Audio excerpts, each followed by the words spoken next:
Hi, my name is Carly Bradbury. My name is Amy Glenn. My name is Michael Sealer. Jordan Jimmy and Ashe. My name is Olivia Williams, and I'm a second-year ARCS scholar at Oregon State University. Oregon Health and Science University. The University of Oregon.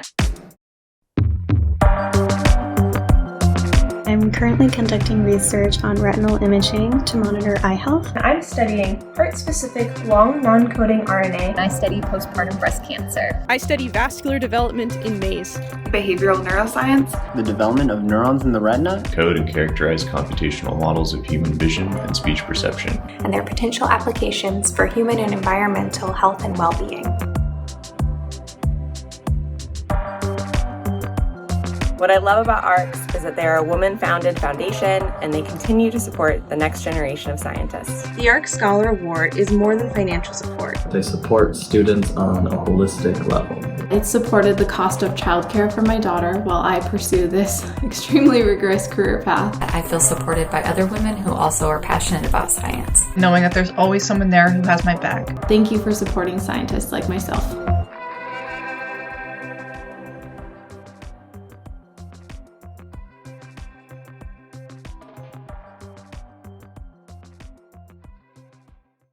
Good evening, and welcome to Science is the Solution 2021. My name is Gretchen Ingbring, and I'm proud to be a former ARCS scholar, not to mention a current ARCS member. I wouldn't be where I am today, studying what I study and doing what I do, without the support that ARCS provided me while I undertook a PhD at Oregon State University's College of Forestry.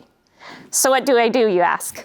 Today, I'm a postdoctoral fellow with the U.S. Forest Service Pacific Northwest Research Station. My current research focuses on how forest management addresses wildfire risk and forest carbon in the west side forests of Washington, Oregon, and Northern California. The past few summers have been grim reminders of the destructive power of fire, drought, and soaring temperatures. However, they've also underscored the important role that scientists play in understanding how we've affected our climate and wildfire in the landscape and how it's affecting us, our communities, our health, our economies. So I'm proud to be a scientist researching these topics, not because we always have all the right answers, but because we're dedicated to searching for them. And I'm here tonight, we're all here tonight, because ARCS is dedicated to supporting that search. So welcome again, and thank you for joining us tonight in our second virtual edition of Science is the Solution. This evening's event is made possible in part by the generous support of our sponsors. A special thanks to our 2021 Einstein presenting sponsors, Hoffman Construction and Julian Wayne Drinkward, the OHSU Foundation, Oregon State University Foundation in partnership with Oregon State University and the University of Oregon. The Marie Curie Circle, Vision Capital Management, Mary and Tony Tessero, and the Thomas Edison Circle, and the Alexander Fleming Circle. Tonight, we will hear from ARCS scholars past and present about their own scientific journeys. Each of them is excited to share the impact that ARCS Oregon scholars are making in the world. We also invite you to join an ever-growing chorus of supporters who make the continued success of the program a reality. Since 2005, our scholars' successes have been made possible by generous donors, like those of you joining us tonight. Over the last 16 years, our benefactors have contributed over $5 million to support 332 scholars who are doing some amazing work. Our scholars are making waves in their fields. Tonight, we will hear from Heather, a third-year scholar at U of O who is studying the development of the central nervous system. Alex, a fourth-year scholar at OSU who is researching how robotics can impact the way we approach agriculture. And Trish, an OHSU alumnus from our very first ARCS class in 2005. But first, I'm pleased to welcome our three panelists, Novella Bates, Ian Morrell, and May Sanko, all joined by moderator Molly Marr. Hello, everyone. My name is Molly Marr, and I'm joined by an incredible panel of scientists from across the state of Oregon. Here with me today is Novella Bates, a PhD candidate at Oregon Health and Science University. She studies potential therapeutic targets for treating medical device-induced thrombosis, which is pathologic blood clotting on the surface of the device. We also have Ian Morell. He grew up in Corvallis, Oregon. He attended Gonzaga University, where he received an honors Bachelor's of Science in Civil Engineering. He continued on to complete a Master's of Science in Civil Engineering at Washington State University. He's since been back in Corvallis, Oregon, completing a doctoral program at Oregon State University, studying both wood science and civil engineering. Finally, we have May Sonko, a PhD candidate at the University of Oregon. She's part of the Institute of Neuroscience, and her research aims to determine cell types in the octopus visual system. Her project is designed to probe the idea of foundational key elements of visual processing by investigating molecular markers of these similar-looking cells. I want to thank you all for being here today. I'm really excited to talk with you. This past year, everyone has been talking about science. It's been discussed at length on television, radio, Twitter. From breakthroughs to debates, we've all been hearing about science as it relates to the pandemic. But science across disciplines continues, with hiccups due to supply shortages, transitions to virtual workspaces, and public health mandates. I'm interested to hear from each of you. How are you navigating science during a global pandemic? Let's hear from Novella first. Thank you, Molly. You bring up a good point, and we've all been experiencing the same challenges over the last year. I got really lucky, and I was very fortunate when we first went into lockdown in 2020. I just finished collecting a huge data set, and I was finishing up quite a few experiments. And so I was going into analysis mode and getting ready to start writing up my methods and the results as well. And so I spent several months in that analysis mode, as well as writing the manuscript. And then there was a very long transition back into the lab space. And a lot of my colleagues were sort of in and out of lab throughout that time. And my lab was tasked with coming up with regulations for return to lab. And so I was leading that project as well. And so navigating, transitioning out of writing into being in charge of coming up with regulations for our floor and best practices in terms of spacing and remaining distant and getting lab work done efficiently was quite a challenge as well. And additionally, my work is very dependent on human donors. So I collect blood from humans for most of my experiments. And this is all volunteer based. And before the pandemic, it was quite easy to find folks on the floor who were willing to donate for experiments.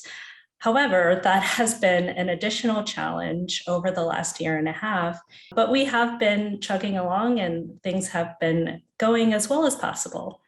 Great, thank you so much for sharing. I really appreciate hearing about the transitions, and I'm relieved that you weren't interrupted too much, because I know that a lot of people really faced challenges with getting their science done. Ian, I'd love to hear about your experiences. Yeah, no worries. We were, outside of the initial portion of the pandemic, pretty fortunate, at least in kind of civil engineering and wood science, since we work in large lab spaces. And so at least in terms of physically being in the space, it kind of is inherently social distanced. You know, you're in a large kind of hangar area and there's like 5 of you. It kind of, actually less than that. I mean, outside of right when the pandemic hit, I was just about to collect a lot of data. And so that was kind of a poor timing.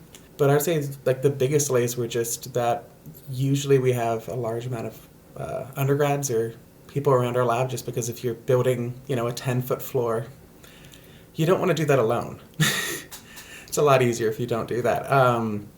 But a lot of it's getting done what you can when you can, and understanding that progress doesn't have to be exactly what you planned for it 2 years ago for it to be progress. And I think that's a big thing. I think that kind of happened during the pandemic was kind of understanding like, hey, this isn't going to look like what we thought it was. This next year is not going to be, you know, what we planned back in 2019. I feel like that's a core aspect of graduate school in and of itself, is doing experiments and realizing that things aren't working out the way you think they're going to work out, or the project's not going the way you think it's going to, and now we're doing something completely different.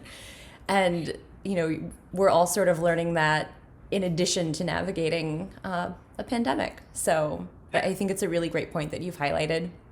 I'd love to hear from May about her experiences as well. Yeah, so like both Novella and Ian, we're kind of in a position where we can transition to some remote work. I realized though, I work with octopus, that's like really hard to connect back to human health. And it felt selfish to just be thinking about what is the octopus brain doing? Like, what are we finding in here when it feels like the world is falling apart? What are some aspects of my project that I can relate back to humans or community, anything that helps all of us feel a little more sane, especially during a global pandemic? And a lot of what I realized is, since we're looking at the diversity of cell types in the octopus visual system, I started to focus in a lot on that diversity aspect and trying to highlight how, even though I'm working with a model system that is hard to relate back to human health, there is this aspect that I think a lot of people can relate to. How can we have this complex organism or this high-functioning animal without the diversity of cell types that are in their brain? So I've focused a lot of my energy on just building, working towards diversity in my program and in my department, and specifically on how we can highlight how diversity, equity, and inclusion can ultimately lead to more people feeling like they belong and like having a sense of community, especially in grad school when, like you were mentioning, experiments fail, projects don't go the way that they're supposed to. During those really, really hard moments when you realize, oh my gosh, I still have like 3 or 4 years of this. It's nice to know that there are people around that have gone through similar things or people that you can connect to. So even though navigating science during a global pandemic has been very difficult, it has allowed me to think about my project and the impact of my research on other levels that I don't think I would have had the time to really reflect on when you're just go in the lab working on experiments trying to get the project done. So I am fortunate for that side of, or that effect of navigating science in the pandemic. You bring up a lot of really important points. I think that everyone was struggling to find community this past year and to imagine what that was going to look like in a really different environment where we weren't in person, we couldn't walk down to borrow lab supplies from our neighbor, we didn't have the hallway chats that sort of lead to collaborations and happen unexpectedly. And I know that that was a really big change. I also think that many of us felt called almost to engage in equity work, seeing what was going on this year. And so I'm really glad that you brought that forward. And I also wanted to just highlight that concern that you led with about science not necessarily leading directly to human health. I think that's sometimes a shared concern, but and I think it's gotten lost this year to some extent, right? There's been such a focus on the medical sciences that we have talked less about the basic sciences, that we've talked less about advances in astronomy and other areas as well. It's sort of lost some of the focus it used to have. But we know that all sciences contribute, and we may not know what that contribution is going to look like, but all science is a gift to humanity. I really appreciate that. Yeah. I wanted to open it up and see if anyone had any last comments or reflections based on what they've heard from the other panelists. I did just want to make a comment about creating community over the last year and a half, because that is something that I didn't speak about, but has been really important. And I feel like the last year has highlighted the need for community in science, and being a part of the ARCS community has been it's been life-changing. And it's difficult to say that because I don't know what grad school would be like without ARCS. But I've had the opportunity to connect with other folks in my department who I would have not otherwise, I probably wouldn't have met them. And there's some accountability in terms of checking in, But even larger, I had the opportunity to connect with students from Oregon State University as well as the University of Oregon. And I got to know my Oregon community in a greater sense. So it really has been such a supportive environment and community of students. I had some ARCS members and stuff just checking on me, like, hey, how things going? You doing okay? Everything? And that was just really nice. I'm really, really thankful for having kind of ARCS as an extra support system there. I want to thank you all for joining us today. I've really enjoyed talking with you, and I appreciate the breadth of conversation, talking about desire for equity, transitioning our science to in very different ways, dealing with changes in terms of undergrads being there or not being there, and the ups and downs of graduate school, and really finding ways to continue to develop professionally, gaining new skills in scientific communication and thinking about how regulations could apply to science and can be adapted with others, with input from others. And I feel like we came back to this theme of community, which really ran through everything we were talking about today. And I feel like that's a wonderful thing to highlight at this time, as we've all often felt pretty isolated. So thank you all for joining us. It was wonderful speaking with you today, and I look forward to hearing more about your exciting scientific endeavors and progress in the future. Thank you so much to our panelists for joining us this evening. Hearing how Novella, Ian, and May have navigated through the pandemic reminds us that while some of our experiments may be conducted in a carefully controlled laboratory, our lives are very much affected by factors we can't control. But while the pandemic has challenged our world in profound ways, it's incredible to hear firsthand how our scholars are continuing their work. It is now my pleasure to introduce you to Heather Foote, a third-year ARCS scholar from the University of Oregon.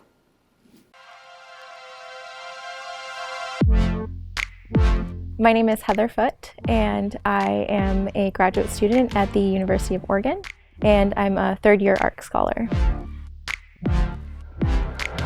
I study the development of the central nervous system, and I use Drosophila, which many people know as fruit flies, as a model organism to study that development. This can lead to helping us understand how neural circuits form in embryonic development so we can better understand congenital diseases such as autism spectrum disorder or other diseases like schizophrenia. The ARCS Scholar Award really solidified my decision to pursue a PhD at the University of Oregon. I really appreciate that the unrestricted funds give support to me as a person and not just to me as a scientist. Balance is really important to kind of take me away from my research for a little bit, which is usually when I have my aha moments anyways. When I'm running, I definitely go into my own little world, and it's a really great escape from the constant concentration that research requires.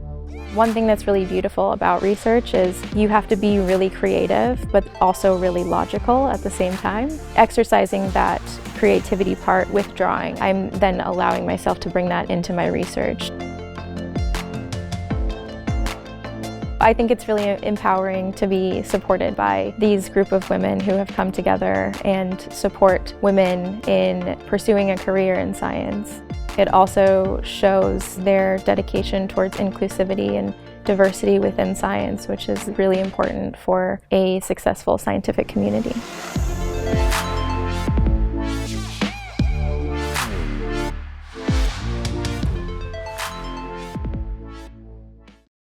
As a former ARCS scholar myself, it is so exciting to see the impact that other scholars are having. I'm prouder than ever to be a part of the ARCS community, and I hope it's a community we continue to grow. Our goal tonight is to raise $180,000 to fund 10 additional scholars. Each ARCS scholar receives a 3-year, $18,000 award. These funds can be used by the scholar for any financial needs that arise, allowing them to focus on their research with less financial pressure and more peace of mind. For me, the ARCS Award helped fund my doctoral research in Mexico and many of the unexpected hurdles that arose. From earthquakes to landslides and washed out roads, ARCS provided a financial cushion that helped me to navigate many of the surprises that I assure you were not a part of my academic plan. Those real-life challenges are what make your support more important than ever for our ARCS scholars. Making a gift is easy. Simply click the Donate Now button above our streaming program or visit tinyurl.com/ARCScholar2021. Enter your contribution of any amount, and voila, you're changing the lives of our scholars. By making a gift to support ARCS Oregon tonight, you are also standing with us in declaring that science is the solution. It is now my pleasure to introduce you to Alex Yu from OSU. My name is Alex. I'm a fourth-year PhD student at Oregon State University, and I'm an ARCS scholar. Robotics is just a huge field. Every roboticist has a very winding path towards their career. My story started after I graduated from undergraduate with a math and economics degree. I picked up a hobby of sewing, and in particular, I learned how to sew stuffed animals. And I got to the point where I thought to myself, well, what if I could stick a skeleton inside of this thing and make it start moving? And so I started teaching myself more about robotics. We have a robot arm, which we attach a camera and a cutting implement to. The idea is that we use the camera feedback to help guide the cutters in the correct direction to do accurate branch cutting. The possibility that in 20 to 30 years, the kind of research that I'm doing right now could be being used on farms. It could be used for all sorts of applications that I think will benefit people in their day-to-day lives. That is what really excites me. As someone who does research, the last thing you really want to do is figure out how you're going to make ends meet at any given time. The support that I've received from the ARCS community is one of the most valuable parts of being a scholar here. It's something that I think was fairly influential in me coming to Oregon State. Even though I was from a completely different background, the ARCS Foundation is a great community with a great purpose. I think it's good for the scholars and it's good for the advancement of science in general.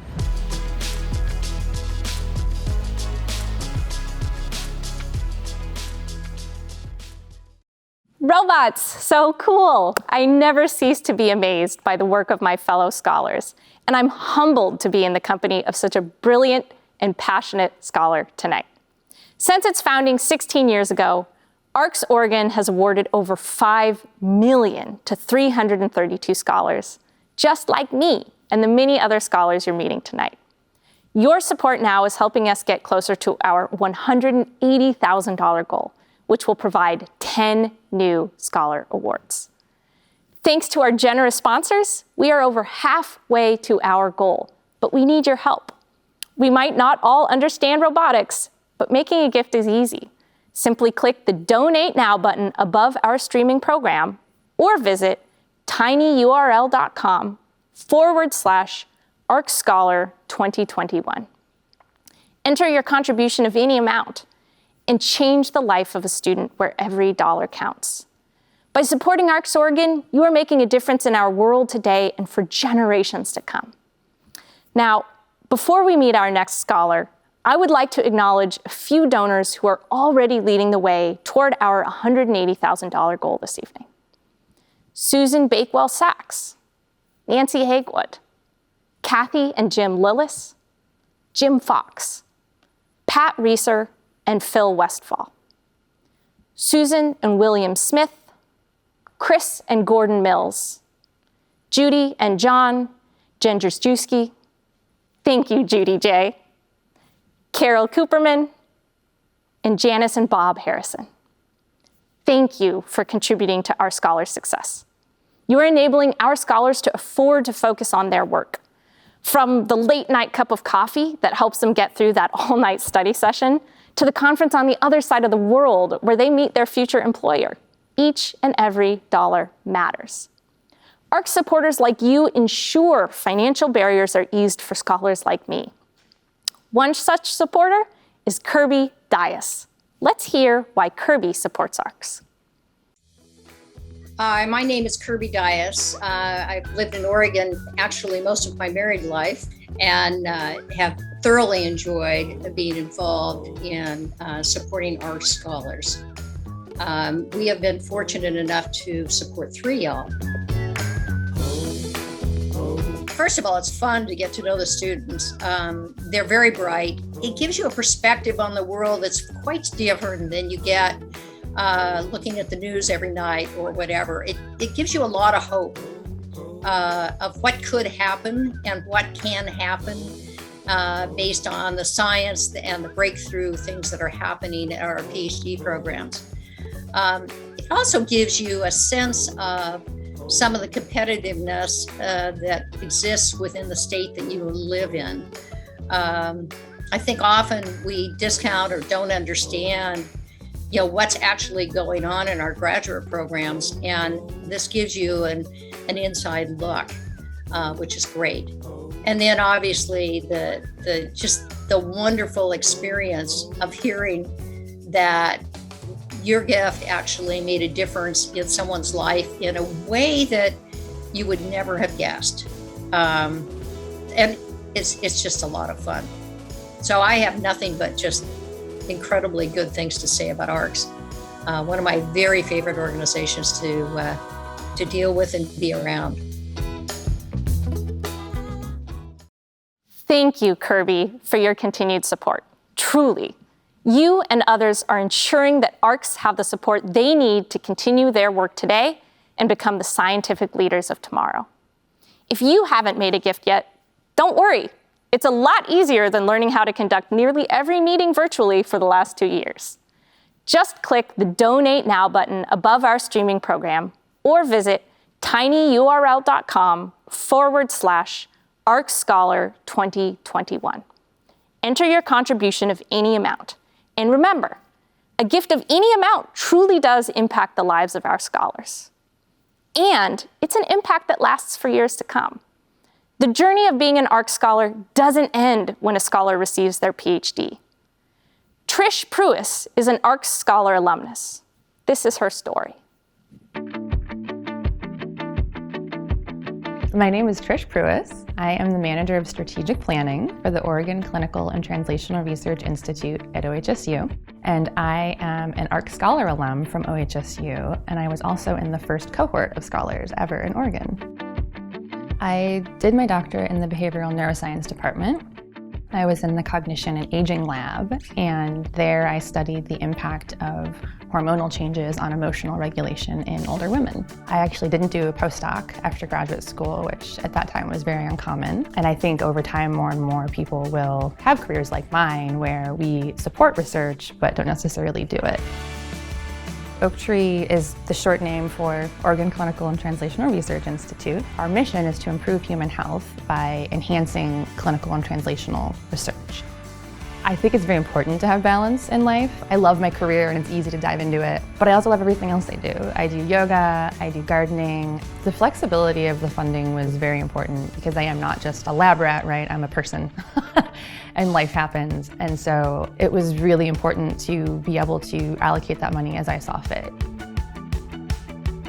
I think, unfortunately, the pandemic showed us that there's huge gaps in scientific knowledge, and that's the gap that ARCS is filling with their messaging. Like, science is the solution is a positive message about science that adults will just see in the world, and I think that's what we need to really change the mindset about science and facts to help improve, ultimately, healthcare. I would just like to say thank you to the ARCS Foundation, not only for the funds, but for the community and for the excellent role models.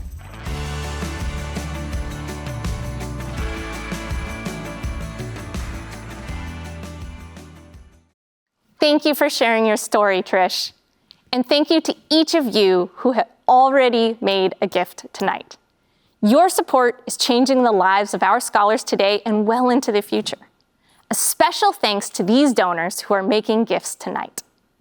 Marilyn Podensky, Mary Oldshoe, Deborah Mandel, Sharon and Henry Hewitt, Lynette Houghton, Jerry and Frank Bridwell, Randy Fishfader, Peter Barr Gillespie, Carol and Phil Juckland, Christine and David Vernier, Susan Swindles, Bill Scott, Carolyn Murphy, Julie Lund, Harriet Cormack, and Bruce Blanigan. If you haven't yet made a gift and would like to join these amazing donors in doing so, it's easy. Click the Donate Now button above our streaming program or visit tinyurl.com /ARCS Scholar 2021. Enter your contribution of any amount. I've said it before, but I'll say it again. Your support of ARCS Oregon impacts the lives of our scholars long after they finish their degree. Thank you for your support. It is now my pleasure to introduce ARCS Oregon President Ann Jarvis. Thank you, Gretchen. Good evening, everyone. It is a pleasure to join you tonight. Since 2004, ARCS Foundation Oregon has supported over 300 PhD scholars at Oregon Health and Science University, Oregon State University, and the University of Oregon. These scholars are enthusiastically addressing the science challenges of today and tomorrow, thanks to the generosity of donors like you joining us tonight. It has never been more apparent that science is the solution to so many problems as our world navigates the uncharted waters of the COVID-19 pandemic. We need science today to research and learn how our world is changing and how we, as stewards of the world, can ensure that it becomes a safer and healthier place. We look forward to the day when renewable energy is abundant and affordable, when cures for diseases like cancer, diabetes, Alzheimer's, and HIV/AIDS are found, when clean water is accessible to all, and when humankind is safe in the face of cataclysmic forces of nature. The challenges we face are multiple and existential. The people who meet these challenges are researching now to understand the root causes of the problems and to apply their intelligence and ingenuity to answer the great questions in science, engineering, and medicine. Now more than ever, we must join with our 3 university partners to support scholarly achievement. The strength of our economy in Oregon and nationally depends on a highly educated and innovative workforce, but government funding for science in the United States is declining. ARCS Foundation Oregon helps PhD scholars and universities by providing financial support to the highly capable scholar scientists chosen by our university partners. And as you have already heard, we build supportive personal relationships with them that last well beyond the 3 years in which they receive rewards.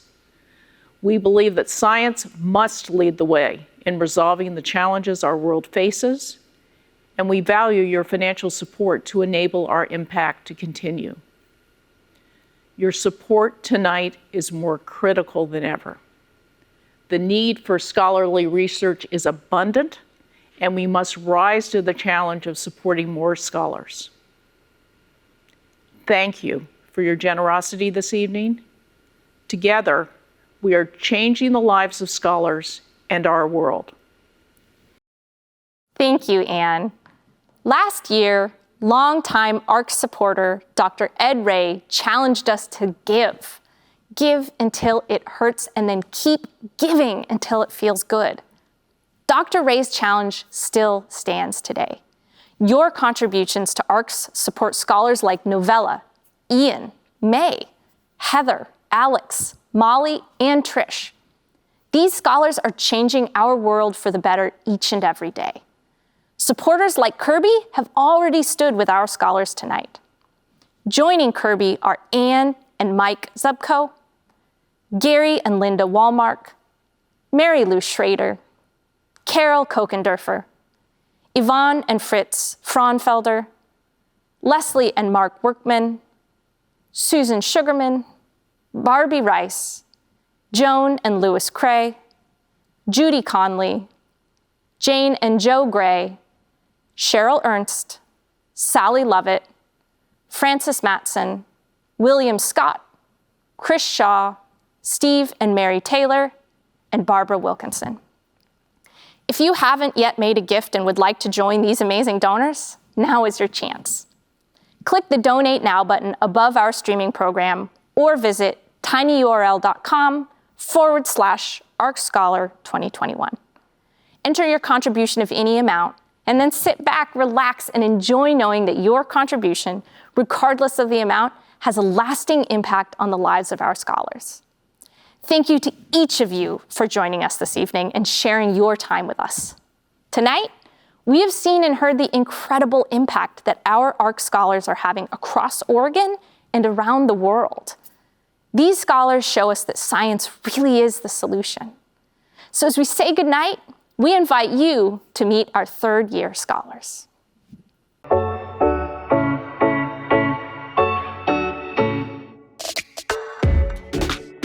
Hi, I'm Michelle Palumbo. My name is Adrienne Chan. My name is Brittany Lasher. My name is Sierra Smith. My name is Kelsey Lane, and I'm a PhD student at Oregon State University. The University of Oregon. Oregon Health and Science University.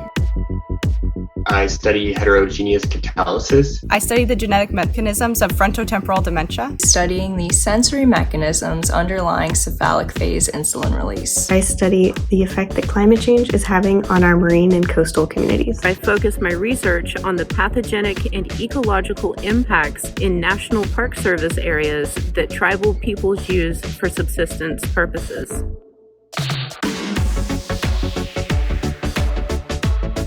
I love that ARCS connects me with a community of people who are dedicated to finding ways that science and technology can better serve our needs. They facilitate research efforts that span a wide range of disciplines. I really appreciate ARCS and all the support they've given me through my graduate education and helping to make it a reality. I love that my ARCS supporters genuinely care about me as well as my science.